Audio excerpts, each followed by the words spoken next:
Alright, as you can see guys, that's it. That's what I'm talking about. This kind of fish. So big. I think there's a family. Oh, malapit sila sa isla na to. Pero hindi sila naiilang sa tao. Hindi sila umiiwas masyado. And then I think they're not danger for the people, for the human, because they're not like a kind of shark. Yeah. Ganda. It's good, huh? Unexpected. Here in the land, there's a big fish like that. So let's enjoy at this moment, guys. Alright.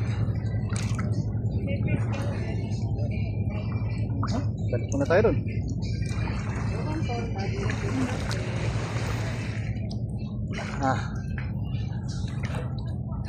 I'm the only one Filipino here. I think so. I don't know. There's the one guy. Filipino too. Yeah. Oh, good weather. Luckily, finally.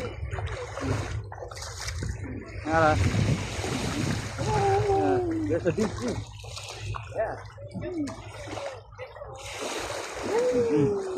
Okay. Relax muna tayo.